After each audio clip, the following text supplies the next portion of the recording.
Hey everybody, it's Mr. Woodward.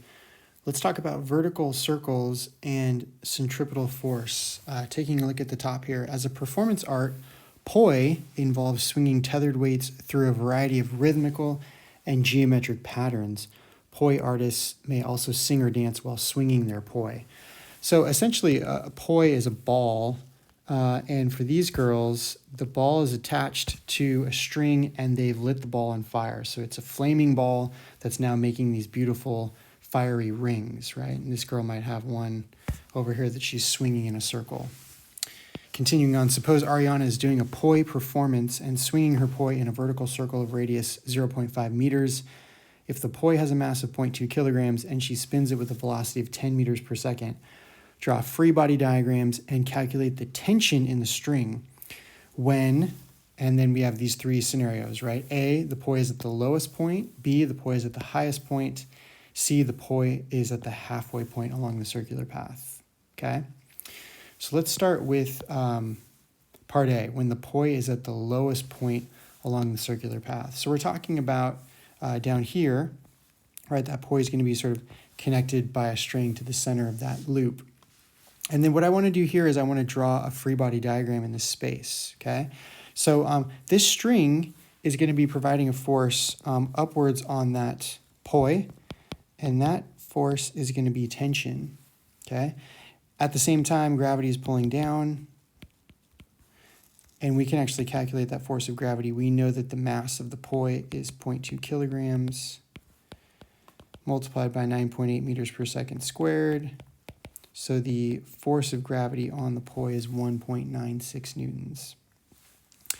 Let's start by figuring out what the centripetal force on the poi is while it's in this circle, okay? And the centripetal force equation is related to Newton's second law. If you remember, Newton's second law is force equals mass times acceleration.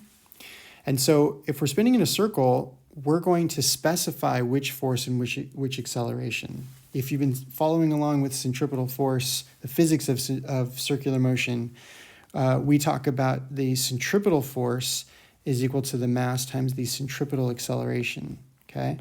Centripetal means inward, a force pointing towards the center of the circle.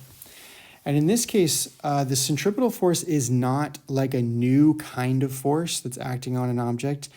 It's a way of describing the sum of the forces in a radial direction. So in this case, I'm going to say that the sum of the forces in this centripetal or inward direction will be equal to the mass times the centripetal acceleration. And I can further say that the centripetal acceleration is v squared over r, which is something that we've studied before. Okay, plugging in the numbers, we get the mass of the poi, 0.2 kilograms. It's going 10 meters per second as it spins in a loop around a 0.5 meter radius. So we get that the centripetal force acting on this is going to be 40 newtons, okay? Again, centripetal force means the sum of the forces in a radial direction. So I'm going to draw that here on the picture, meaning that when the poi is at the bottom, we have this, I'm going to make it like a block arrow over here, that the sum of the forces in the centripetal direction is 40 newtons, okay? Now, why did I draw it upwards? Because the center of the loop is up from this location, right? I'm just drawing that block arrow towards the center of the circle. So this is specifically directed up. Okay, now if I want to find the tension, all I got to do is look at this picture and say, okay, I have these two forces, tension upwards and gravity downwards, and I know that they need to add up to 40 newtons in the upward direction. So with that, I can write an expression like this. The sum of the forces in the centripetal direction will equal tension, which is upwards,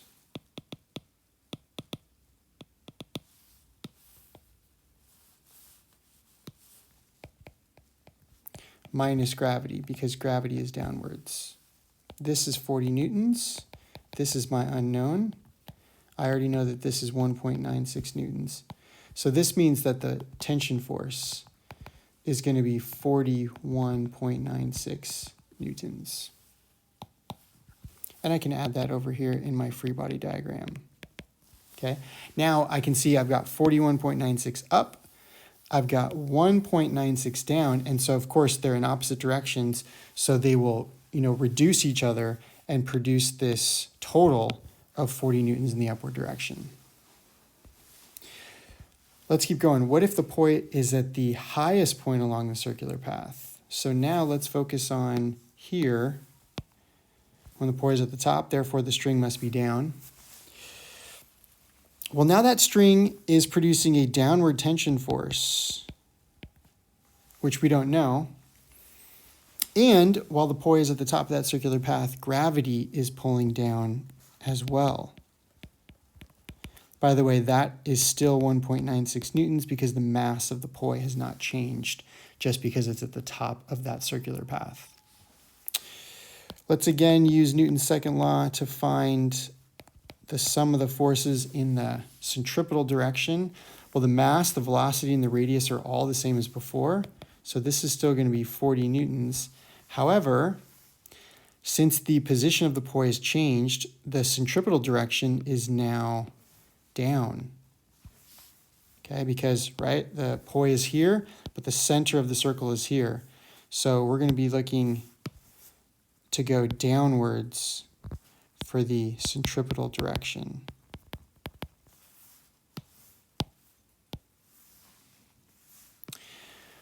According to the picture, okay, so I'm looking at these forces and comparing them to the direction of the centripetal force. I can say this: the sum of the forces in the centripetal direction, which is down, will be equal to the force of tension plus the force of gravity. Okay, if that feels weird to you, it's because downward is now positive and upward is negative, right? We're looking at the sum of the forces in the centripetal direction. Well, the centripetal direction is down. Okay, if this still feels down weird for you to consider down to be positive, that's fine. You can just go through and say, well, the centripetal force is down, so you can think of that as negative. The tension is down, so you can think of that as negative. Gravity is down, so you can think of that as negative as well. And the expression is mathematically equivalent to before. So here's my 40 newtons.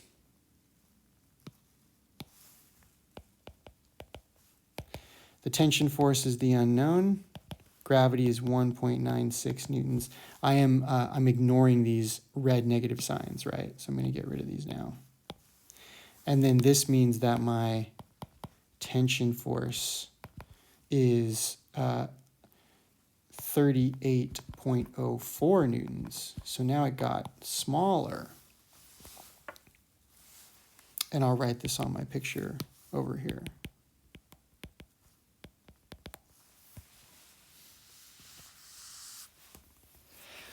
Okay, finally, what if the poi is on the side? It's between the highest and the lowest points. So what if the poi is over here?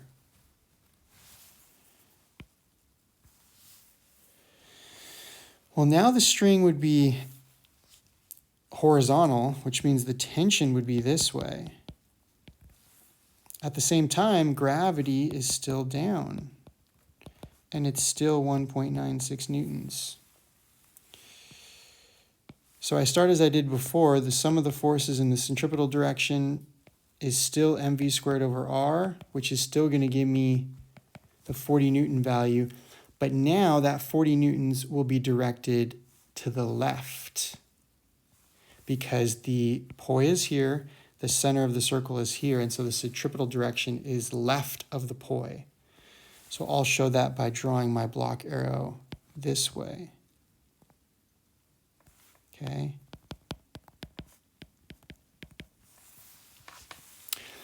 Well, I will do as I did before. I want to focus on the 40 newtons compared to the forces that I have in the picture.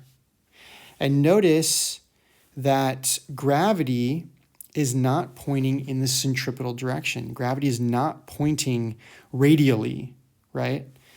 It's not pointing towards or away from the center. It's pointed in a completely opposite direction. So I can actually exclude gravity in my thinking, and then I notice that I really just get these two, right? Tension alone is supplying the centripetal force. So the sum of the forces in the centripetal direction is that 40 newtons, and it is equal to just tension. So there we go. Tension itself is 40 newtons.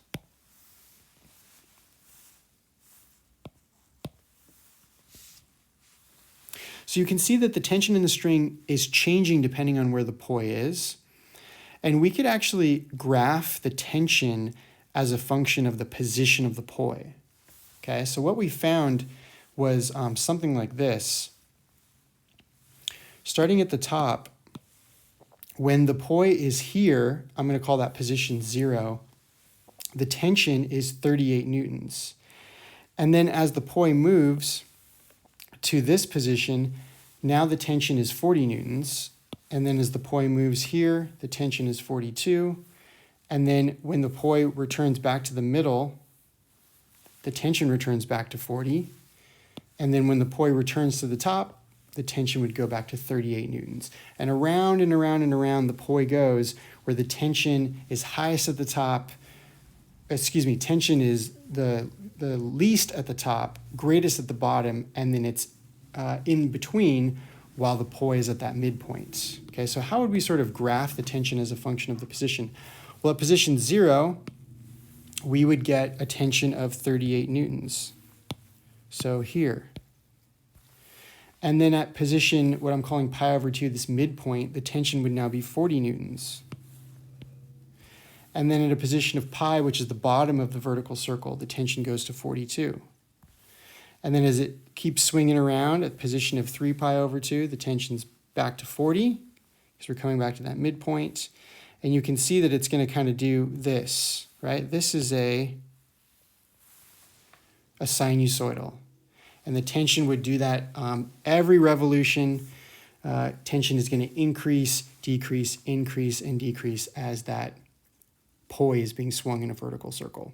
So I hope this helps to illustrate how that tension is a very dynamic value depending on where the poi is in its position around the circle.